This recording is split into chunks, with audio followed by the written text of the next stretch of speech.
All right, welcome in, Coach. Hutch, get us started, please. Coach Muss. Yeah, Coach, Kamani was telling us they all had a pretty lengthy film session yesterday. I'm just curious how you felt like that went, how the guys responded. Did you get everything you wanted out of that? Well, I mean, we're really going to start diving into stuff today. Certainly the cleanup today. We'll clean up some Tennessee stuff and certainly dive into to Kentucky stuff. Get on the practice floor today and try to get better. Try to get ready for Saturday's game. And AB's had a really good year this year. The last couple of games may have been a little bit uncharacteristic for him. What do you think that is? I mean, is it a little bit of a freshman wall or a product of the opponents you're playing? And how confident are you that he'll be able to get back on track this Saturday? Yeah, I mean, I think with Anthony, it's everybody that puts on a uniform, you go through times of great success, and then you go through a little bit of a struggle, and then you get it back. And he's such a talented player. We certainly expect him to finish the season strong, both the last regular season game and then as we start our preparation next week for SEC play and tournament play. Curtis. Hey, Coach, I know both teams have changed quite a bit since that game at Rupp Arena. Just curious what you made of Kentucky's play of late and what you expect from them on Saturday. Yeah, Coach Cal did a great job of when they kind of went through a little bit of a struggle of getting them out of it. They've been playing great basketball.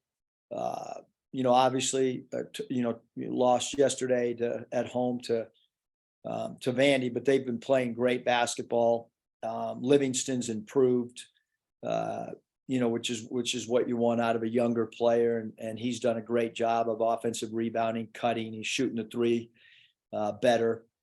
Obviously, Wallace has had a great year all season long and is one of the better players in the country. And Reeves, his shooting, and they went through injuries. And so they get a guy like Frederick back, and all of a sudden that stretches the defense out, and you've got to guard another 3-point threat, and that opens things up for number 34, Tshiebwe inside. And Toppin's played well all year. He's, a multi-positional player, and so they've played good basketball. They put themselves in a very solid, good position for the NCAA tournament. And so they've played really, really well. The last 3 weeks of this season. Now, I'm curious, how closely do you follow, the bracketology and the net rankings, stuff like that at this time of year, and just maybe your thoughts on where you feel like you guys stand, and do you talk to the team about that kind of stuff much? Yeah, we talk to the team a little bit about it. I don't think you can, you got to worry about the next game at hand. Obviously, the staff and Ruda did a really good job of the schedule that we had in non-conference, and that you handle your business the first part of the year, and that has a big impact once you get to the end of the season. And then our players did a great job of playing very, very, very well in non-conference, and won some really good games against some very good competition. And like I said, Ruda did a great job, and the entire staff of looking at teams like Fordham and some of the other teams that have played really, really well in their conference. And so we feel good about that. And then obviously our SEC schedule, I don't have any metrics in front of me, but I'm assuming that our SEC schedule was as tough as any team, having played Alabama twice, having played Kentucky. This will be our second time, obviously, playing Kentucky, and having played A&M twice. So in my opinion, again, without having everybody's schedule in front, I know our non-conference schedule was very good. I know we took care of business, and certainly in the conference schedule, because it's not a balanced schedule. I've said it 100 times. When I came into the league, it was a little bit eye-opening.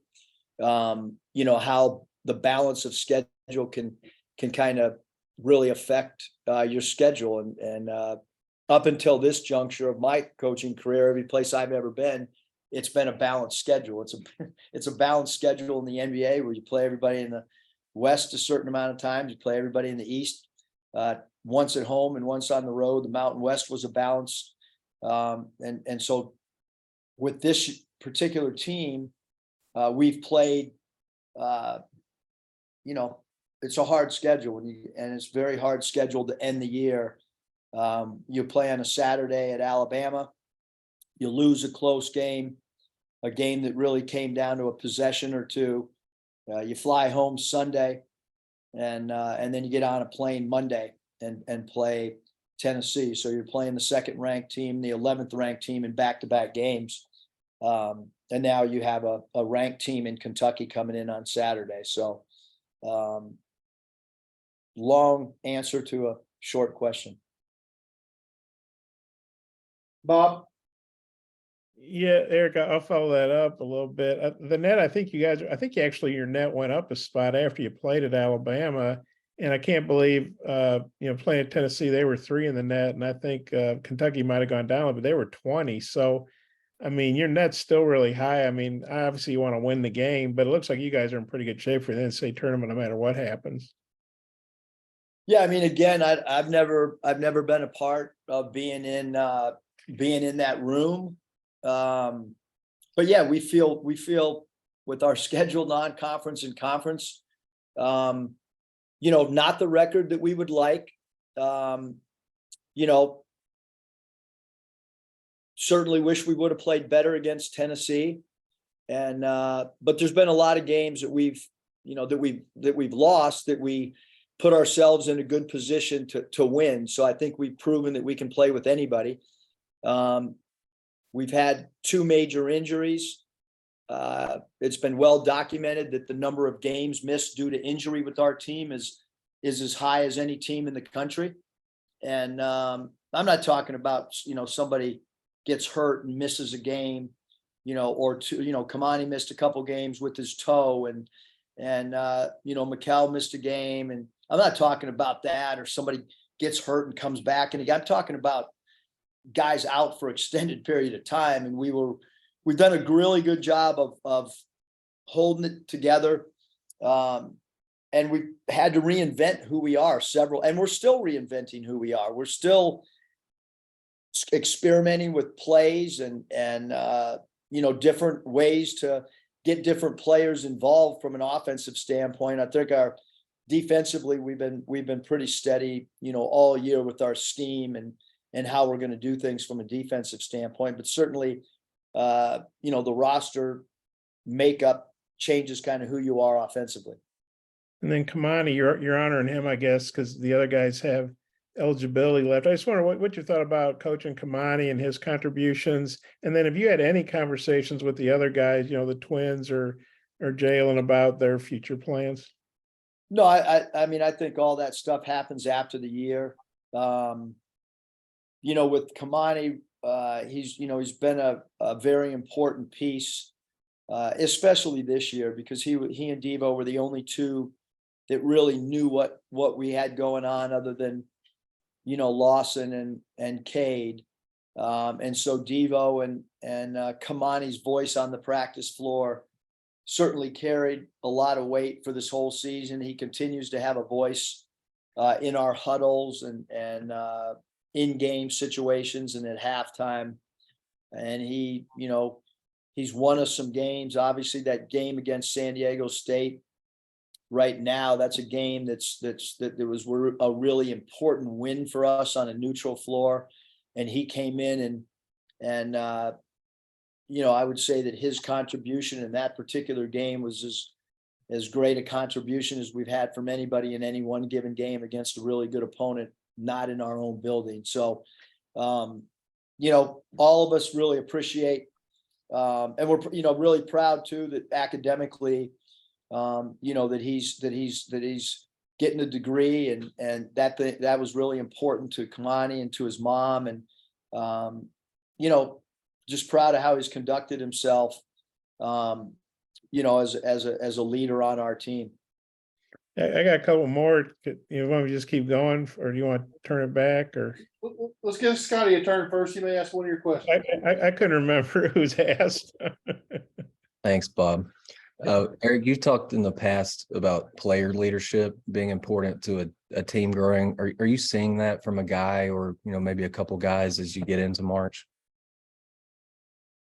We'd like more for sure. Some more player leadership. I certainly think that Nick is really competitive and he's vocal. I think Anthony's tried to lead in his way. With both of them, they're still freshmen. And so those two guys in particular have tried to lead. Obviously, Devo and Kamani have probably been the most consistent voices throughout the season, and they're they have enough inner confidence to step up and say things internally. But I think that's an area that we want to continue to grow in, even though we only have 40 minutes of regular season basketball to play. That's another area to continue to grow in. And, but I think those have been the guys that kind of have tried to lead us in different ways at different times of the year. And then secondly, after the last couple games, what's it going to take to maybe try to limit Kentucky's paint points to a number that you're, I guess, at least okay with, and what all goes into that? I would imagine it's more than just, frontline guys. Well, number one, our guards, have to do a good job of keeping the ball in front of them. That means at the point guard, the off guard, and the small forward. These two games are a little bit different, though, that we just played. I mean, Alabama, every team they play, they space out. You either got to guard the three or guard the drive. That's been an entire theme. If I picked up the phone and called one of their non-conference opponents, that would be a discussion that you would have with anybody that plays them. And quite frankly, anybody that's going to have to play them, whether it's the SEC tournament or the NCAA tournament, you're going to have to decide. It's really hard to take away both against a team that's a top 3 team in the country. And so that is what it is. And then if you look at the way that Tennessee, they're one of the best rebounding teams. So they're going to have points in the paint. Now, certainly you're talking about, Toshibwe, who's an incredible offensive rebounder, maybe the best offensive rebounder that college basketball has seen in the last 10 years. But you look at our block shots and you look at how we have for the duration of the season, we've been a team that's done a great job of protecting the lane. Now, we would have liked to have gotten better the last 2 games. So we've got to improve that area, certainly against Kentucky. I think Cason Wallace left the game early last night for Kentucky. Y'all prepping like he's going to play? Well, our first prep for Kentucky is going to be today. And so when we go down there, we know that Coach Cal said that they're hopeful it'll play at Arkansas. We know that Coach Calipari said there was no swelling. And we know that Coach Cal said that the x-rays came back and he was fine. So certainly preparation will be for number 22, Wallace, to play without a question. Bob? You might be able to get Cal to send you the x-rays. I don't know. I don't need to see him. Hey, you talk about pain points. Sheba, you guys locked him down probably better than anybody has that I can remember. I know he only had 4 against Florida, but you got 7 points, 7 rebounds. What was the key to that the first time around? How much, obviously the twins, but how much did maybe guys like AB or some of the other guys help? But how'd you do that? And then what's the key to doing it again? Because he had 30 here last year. I know you guys won, but he had like 30 and 18, I think, Yeah, I think we did a good job of being alert to where he was on the floor.